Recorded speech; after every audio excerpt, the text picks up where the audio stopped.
At first, everything seemed totally normal. McDonald's was rolling out fancy espresso machines, desperately trying to look upscale. But behind the scenes, a completely unprecedented disaster was already unfolding. Right now, 17 of the most recognizable restaurant chains in America are completely unraveling.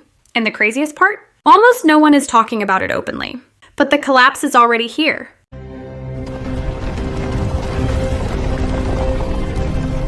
Sales are slipping at McDonald's, the fast food staple many of us were practically raised on.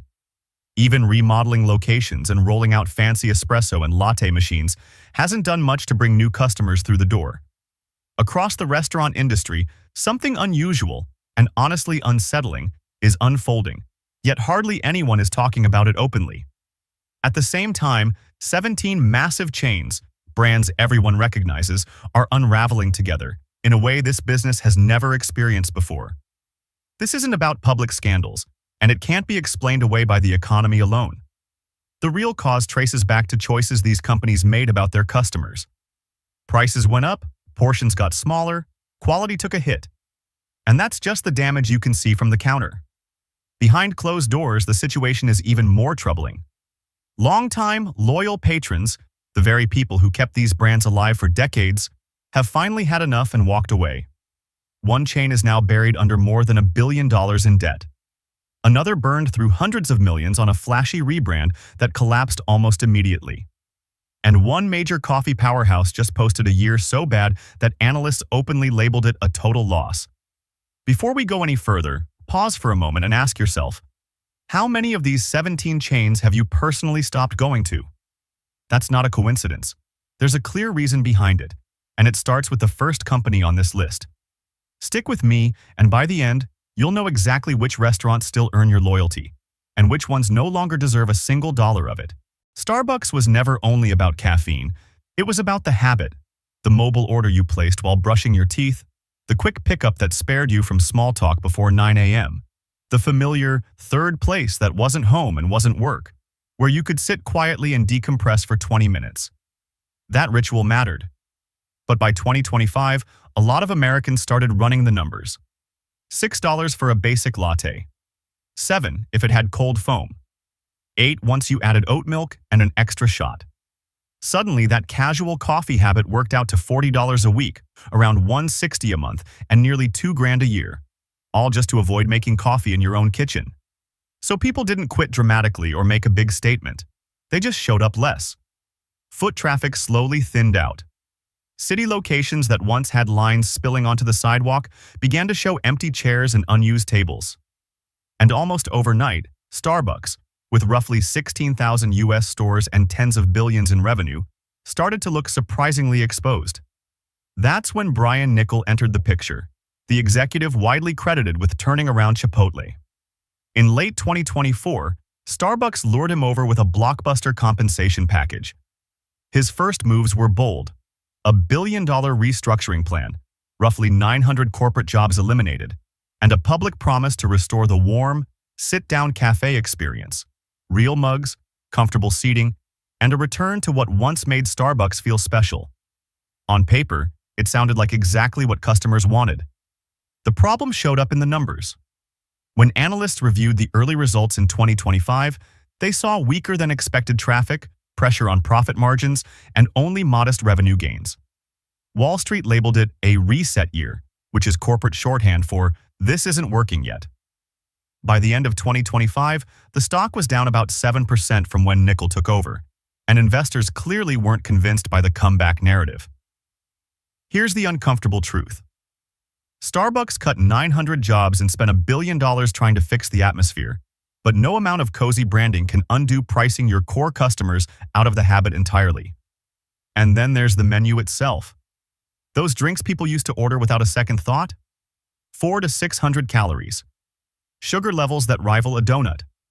What felt like coffee was really dessert in a cup. Starbucks isn't disappearing, but it's no longer automatic. It's no longer the default. Now it's a decision you have to justify. And on most mornings, that justification just doesn't add up. Chipotle was meant to break the mold. It built its brand on real ingredients, no freezers, generous portions, and the idea that fast food didn't have to feel cheap or unhealthy. It positioned itself as the smart, fast casual alternative, the place where you could eat quickly and still feel good about the choice. And for years, that message landed. For nearly a decade, the momentum was undeniable. Office workers packed stores during lunch rushes. College students turned it into a weekly tradition. Families picked it up for dinner without the usual fast food guilt. Chipotle felt unstoppable, posting double-digit growth year after year, like it had figured out something no one else had. Then 2025 arrived, and the momentum stalled. Same-store sales cooled off, and during earnings calls, executives openly acknowledged what was happening. Lower-income customers were cutting back because a burrito meal now routinely rang up at $12 to $15. Almost immediately, social media filled with side-by-side photos showing smaller portions paired with higher prices and ever-climbing charges for extras like guacamole. The comment sections told the real story. Former regulars vented their frustration. "I used to eat here twice a week," one wrote. "Now it's twice a month, $14 for a bowl that doesn't even fill me up." Others summed it up even more bluntly. Chipotle was charging Sweetgreen prices for food that felt mass-produced and rushed. The company tried to hold on to a premium image, but premium only works when the experience actually earns it. Standing in a long line, watching someone carefully ration your rice while you mentally debate whether you can justify guac, doesn't feel elevated. It just feels like overpriced fast food. Eventually, the fast casual favorite had to confront an uncomfortable truth. What was once marketed as an affordable, healthier burrito had quietly become a luxury purchase. And when your core promise is accessibility, that kind of shift is dangerous. And let's be honest for a moment. That healthy bowl you customized? It can easily top 1,000 calories with sodium levels higher than 3 bags of chips. The health halo was always brighter than the nutrition facts ever were. Sweetgreen was perfectly designed for a very specific era. It catered to young professionals who wanted lunch to feel virtuous, seasonal ingredients, minimalist bowls, sustainability messaging, and Instagram posts that said, "I'm doing life right." For a while, paying extra for clean sourcing and ethical branding felt justified. But by 2025, that moment had clearly passed. In a single quarter, same-store sales dropped close to 10%. The stock plunged. Investors reacted fast and harshly because it became obvious that a business built on $18 salads doesn't hold up when its core customers are deciding whether lunch fits into the same budget as rent. People started sharing receipts online, and they weren't subtle about it. $17, $19, $22 for a bowl with some greens, a bit of chicken, and a light drizzle of dressing. The comment sections were ruthless. "That's rent money in a bowl. I could eat groceries for 3 days for this. This is why I'm broke." Sweetgreen's entire identity rested on the idea that it was worth it. Cleaner, more responsible, a better choice. But when better means skipping other meals just to justify the cost, the logic collapses. The value proposition stops making sense. And here's what rarely gets acknowledged. For someone like Sarah, a 47-year-old mom trying to stretch a family budget while still feeding her kids healthier food, Sweetgreen was never really on the table. The brand was aimed at someone younger, wealthier, and focused on feeding one person, not a family of 4. From a nutrition standpoint, the bowls can absolutely be decent, but the reality is hard to ignore. 5 homemade lunches cost about the same as one Sweetgreen bowl. And when healthy food becomes financially out of reach, it stops serving the people who need it most. Sweetgreen didn't just lose customers. It lost the foundation of its entire story, the idea that it was the smart choice. And once that belief cracks, everything else follows. Let's be honest about it. Hooters was always treated like a punchline. Wings, cheap beer, sports on the TVs, and a concept people mostly put up with through the 80s, 90s, and early 2000s, probably because our collective taste wasn't exactly refined back then. For a while, it was shrugged off as harmless fun. But eventually, the joke stopped landing. Younger generations have zero interest in bringing friends to a place where the entire business model revolves around objectifying the staff. It doesn't feel bold or provocative anymore. It just feels awkward, dated, and out of touch. So in 2024 and 2025, Hooters began quietly shutting down dozens of locations. Publicly, the company blamed challenging economic conditions. In reality, the deeper problem was much simpler. The brand itself didn't age well at all. Its identity belongs to another era, and it shows. Gen Z would rather eat almost anywhere else. And even the boomers and Gen X customers who once made Hooters a regular stop for Monday Night Football have largely drifted away. Some are paying closer attention to their health these days. Others just don't love the idea of walking into Hooters with their teenage kids in tow. It feels uncomfortable in a way it never used to.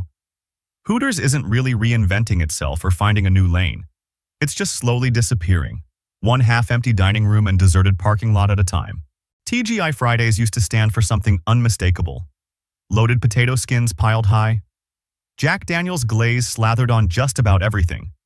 After-work happy hours with co-workers, birthday dinners where servers clapped, sang off-key, and made a whole production out of it. It was noisy, cheesy, and unapologetically over the top. And somehow, that was the charm. It felt like fun you could count on. By 2024, though, that energy was gone. Fridays didn't feel festive anymore. It felt tired. Then came the wake-up call. Roughly 50 U.S. locations shut down in a single restructuring move, turning what used to be Friday night gathering spots into dark, silent buildings almost overnight. Casual dining has been stuck in limbo for years, and Fridays is a perfect example of the problem. Families today tend to choose one of two paths, either quick, cheap fast food or higher quality local spots that feel worth the splurge. Fridays sits awkwardly in between. It's too pricey to feel like a bargain and too bland to feel memorable. The atmosphere hasn't meaningfully changed since around 2007. The decor feels frozen in time. The menu tries to cover every craving imaginable and ends up excelling at none of them. And those famous loaded appetizers? Some of them pack more sodium into a single plate than you're supposed to consume in an entire day. TGI Fridays once felt like a built-in celebration, a place where going out felt like an event. Now it feels more like a company searching its own past, trying to remember what made people love it to begin with. Applebee's used to be everywhere.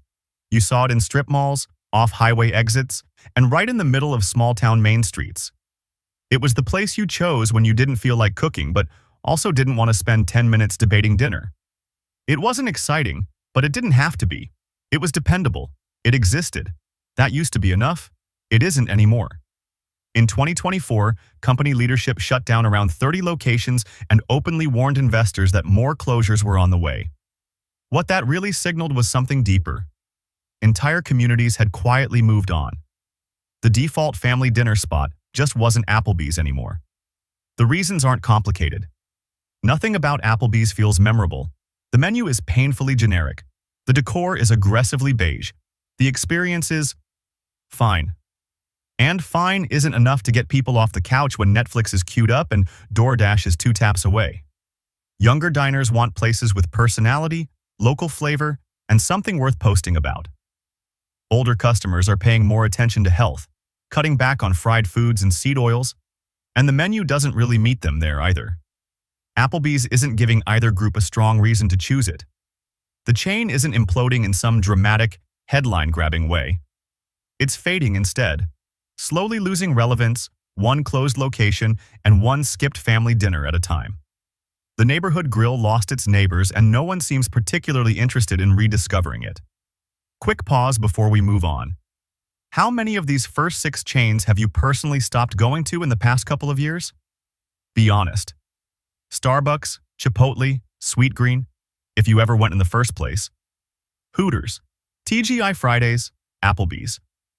If you're counting 3 or more, you're not an outlier. You're the majority. If that sounds like you, drop a like and don't forget to subscribe. All right, next up, the brands that were supposed to be untouchable. Burgers, noodles, pizza, steak. Let's see how that turned out.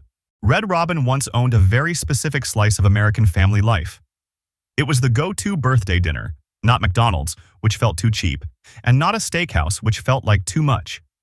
Red Robin sat perfectly in the middle.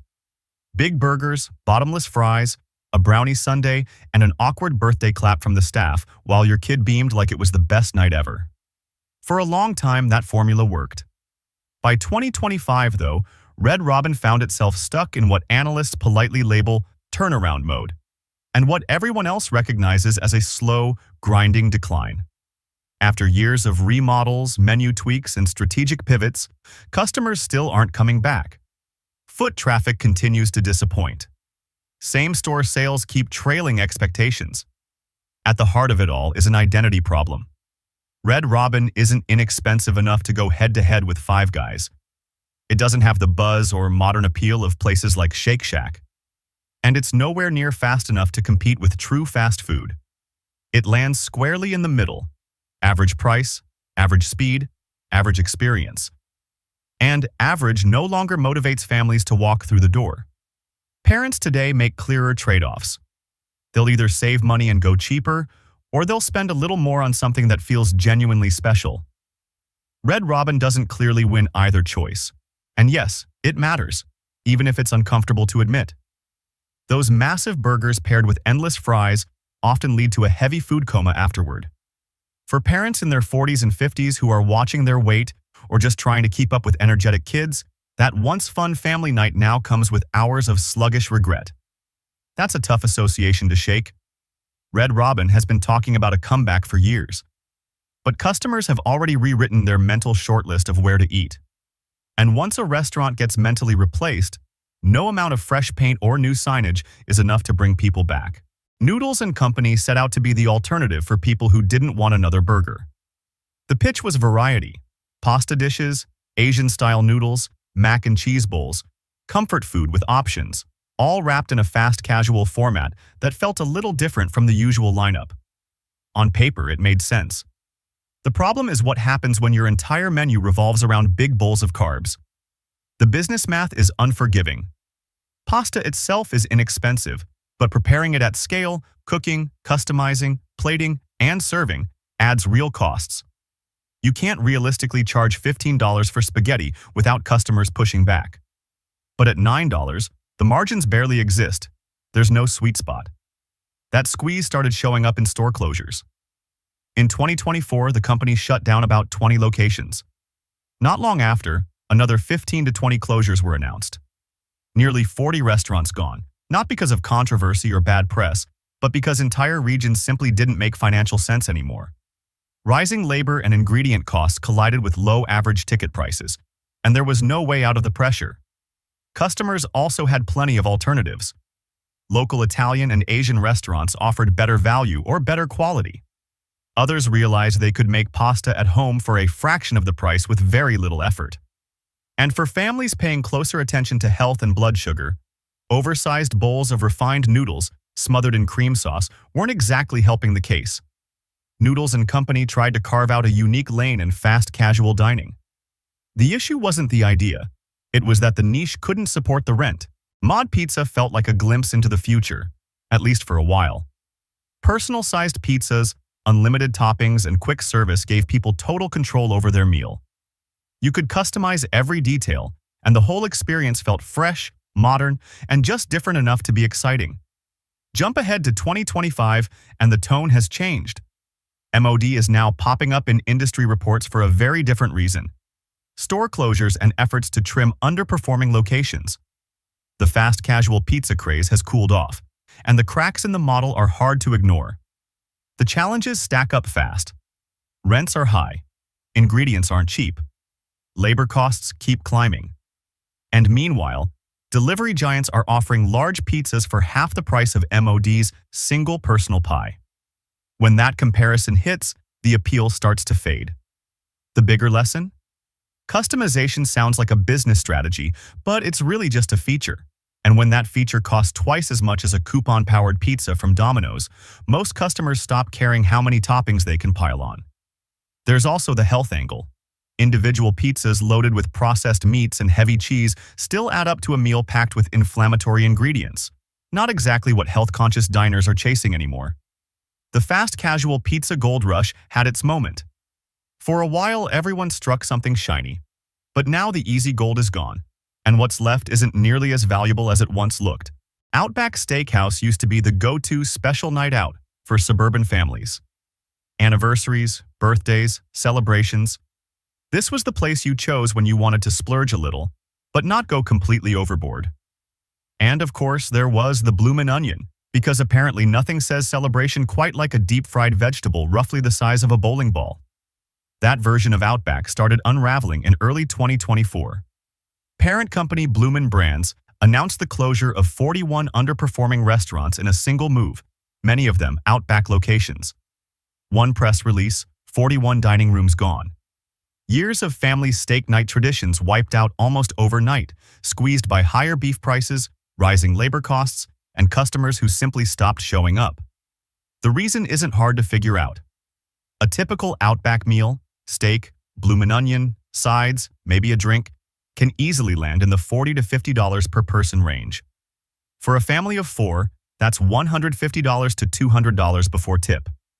That's no longer a casual weekday dinner. That's a once-a-year indulgence, if that. Then there's the health reality. For parents paying closer attention to cholesterol and calories, the bloomin' onion alone comes with nearly 2,000 calories worth of saturated fat. Add a steak and loaded sides, and suddenly your treat night looks like a preview of an awkward doctor's appointment. What used to feel indulgent now feels risky. When nostalgia starts demanding both financial strain and physical consequences, most families quietly bow out. And that's exactly what happened. Outback isn't vanishing entirely, but the version that felt approachable, fun, and easy to justify is gone. We're halfway through now. 9 chains down, and the pattern should be obvious. None of these brands failed because of scandals or sudden disasters. They failed the same simple test. They stopped being worth it. The math broke, and customers finally said enough. The next 8? Much darker. We're talking billion-dollar bankruptcies, a brand that collapsed from 1,100 locations to nearly zero, and a logo so bad it erased 10% of a company's stock value in a single week. Drop one word below. Which chain have you completely walked away from? Let's see who gets the most votes. KFC should be cleaning up right now. Chicken is having a massive moment. Chick-fil-A has drive-through lines wrapped around buildings. Raising Cane's is opening locations faster than it can train managers. Popeyes practically broke the internet with a single sandwich. And yet, somehow, KFC, the original fried chicken giant, the global brand with the Colonel's face recognized almost everywhere on Earth, is losing ground in the US. In key quarters across 2024 and 2025, same-store sales dropped by roughly 5%. 5%. At the exact moment when demand for chicken was exploding across the industry. So how does a legacy brand lose while the entire category is booming? By making things harder instead of simpler.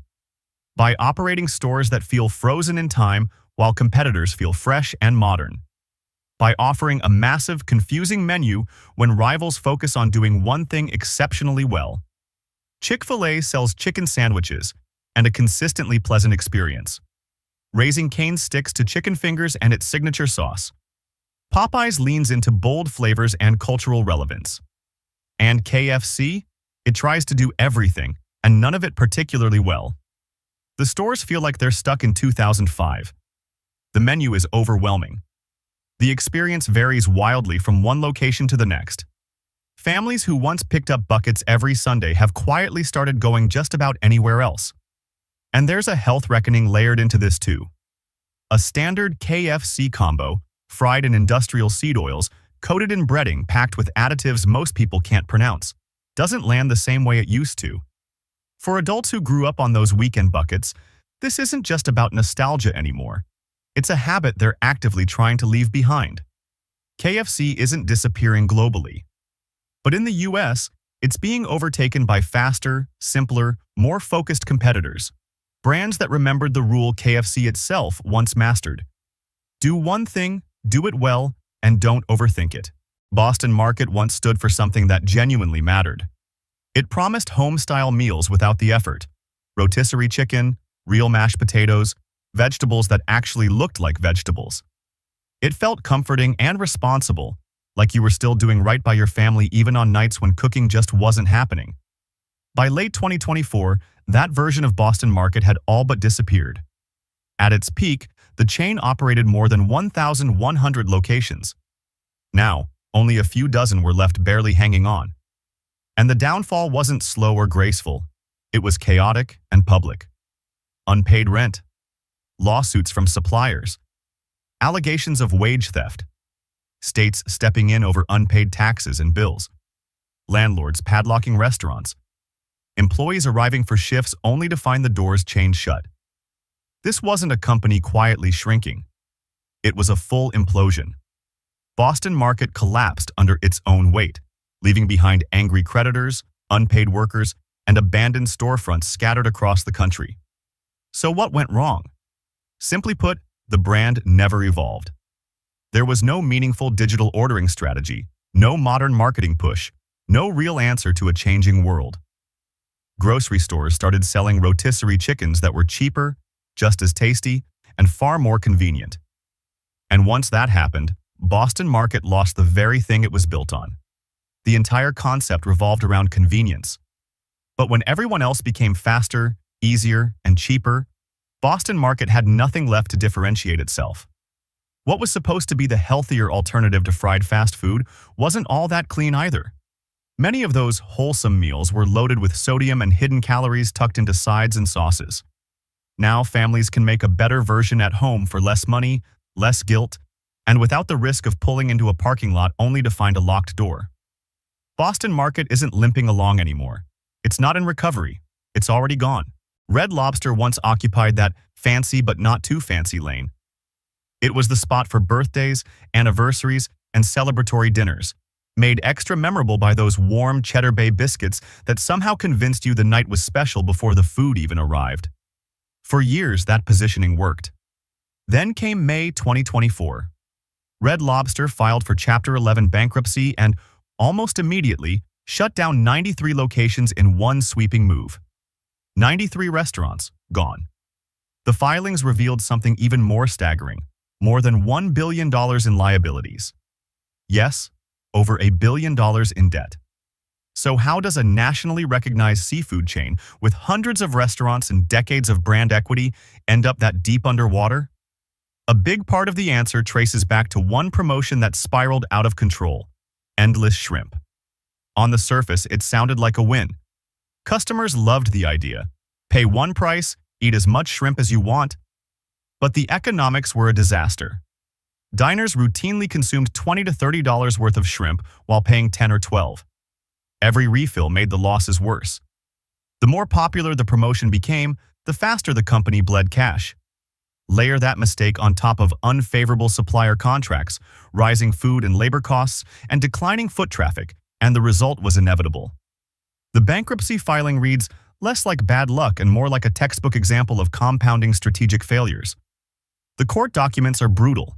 Over $1 billion in debt, nearly 100 restaurants closed, and a single marketing gimmick that turned endless into a financial sinkhole. There's also a health angle most people don't think about.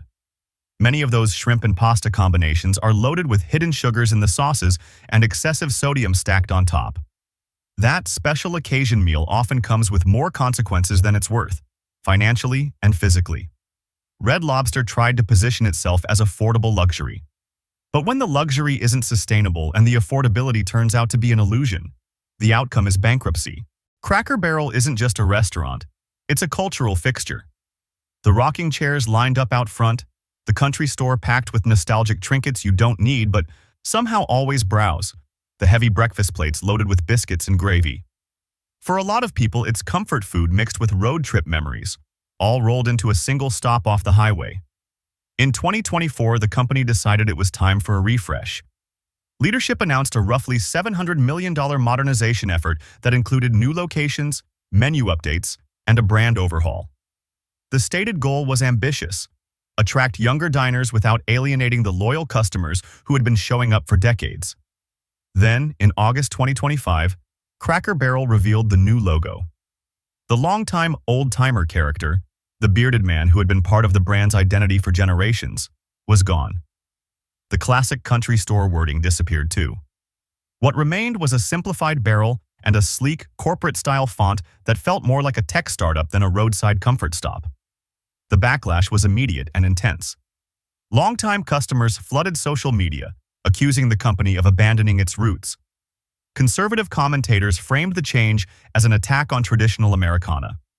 Even Donald Trump weighed in publicly, criticizing the rebrand. Investors took notice as well. The stock dropped between 7% and 11% in just a few days as the controversy spiraled. Less than a week later, Cracker Barrel hit the brakes. The company scrapped the new logo, reverted to the original design, and issued a public apology about listening to guests and learning from the response. 7 days. That's how long it took for a $700 million modernization strategy to crash so hard that leadership had to admit they'd fundamentally misunderstood their audience. The lesson was hard but clear. You can't modernize a brand by deleting the very things people love about it. And when your core customers stop during road trips because it feels like stepping back into 1987, trying to make the place look like a Silicon Valley startup is probably a bad idea. One last irony worth mentioning. Those classic country breakfasts often blow past daily sodium and calorie limits before you even pull out of the parking lot. Nostalgia tastes great, right up until your doctor checks your blood pressure. Tijuana Flats was a regional Tex-Mex brand trying to survive in one of the toughest lanes in fast casual dining. It aimed to be edgier than Taco Bell, more affordable than Chipotle, and more playful than your local taqueria. On paper, that positioning sounded clever. In reality, it left almost no room for error. That margin for error disappeared in April 2024. With little warning, Tijuana Flats shut down 40 locations and filed for Chapter 11 bankruptcy, listing close to $19 million in debt. 40 restaurants vanished overnight. Employees arrived for shifts to find locked doors. Regular customers pulled into parking lots only to stare at dark windows and empty dining rooms. The collapse didn't come out of nowhere. It traced back to a major decision in 2021 when the company rolled out an aggressive menu expansion. New items, more complicated builds, specialized equipment. It looked exciting and ambitious, but every addition quietly made the business more expensive to operate. Labor needs increased, food costs climbed, equipment investment stacked up. As long as traffic stayed strong, the cracks were hidden. But once customer visits softened, even slightly, the math fell apart. That menu overhaul turned tacos into a losing proposition, costing more to make than the revenue they brought in. Once margins flipped upside down, there was no realistic path to recovery. Tijuana Flats ended up squeezed from both directions. It couldn't compete with Taco Bell on price. It couldn't match local taquerias on freshness, authenticity, or flavor. And for health-conscious diners, there was no clear reason to choose it either. Many menu items leaned heavy, loaded with cheese, drenched in sauces, and oversized, failing on nutrition as much as on value. This wasn't a slow fade or a gentle decline.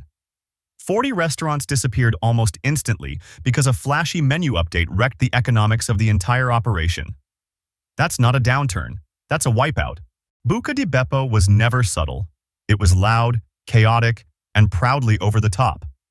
Italian-American food served family style on enormous platters, walls packed with kitschy decor, and Frank Sinatra looping endlessly in the background. It was built for group birthdays, team celebrations, and nights that were supposed to be big, messy, and memorable. Then came 2024. Buca di Beppo filed for Chapter 11 bankruptcy, and the financial reality was brutal. Nearly $39 million owed to its primary lender. More than $3 million in unpaid wages and benefits. Millions more in overdue utility bills and vendor invoices. Employees who had worked there for years weren't getting paid. Some locations had their lights shut off. Vendors stopped delivering entirely because the checks kept bouncing. The brand that once revolved around abundance became a cautionary tale of what happens when dining rooms empty out but expenses don't. So why did it fail? Because oversized portions and loud vibes don't keep a business alive when customers stop showing up. Families realized they could get better Italian food locally for less money. Younger groups gravitated toward cleaner, more modern, Instagram-friendly spaces, not chaotic, cluttered dining rooms. And those massive platters stopped feeling fun once people started paying attention to their health. Portion distortion on that scale creates real metabolic stress, and for anyone trying to manage weight or energy, it stopped being quirky and started being a problem. Buca di Beppo tried to survive on volume and atmosphere alone. But when the energy fades and the volume can't outrun the debt, bankruptcy isn't a surprise. It's inevitable. And here's the bigger truth these 17 chains expose. They didn't collapse because of bad luck. They collapsed because of choices.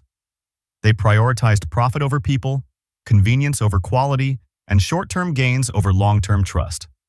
Prices went up without quality improving. Human connection was replaced with automation. Oversized, oversalted, over-sugary meals kept getting pushed while brands pretended to care about health. They chased trends and ignored the customers who built them in the first place. When the middle class finally said, "We can't afford this anymore, and even if we could, it's not worth it," the entire system cracked.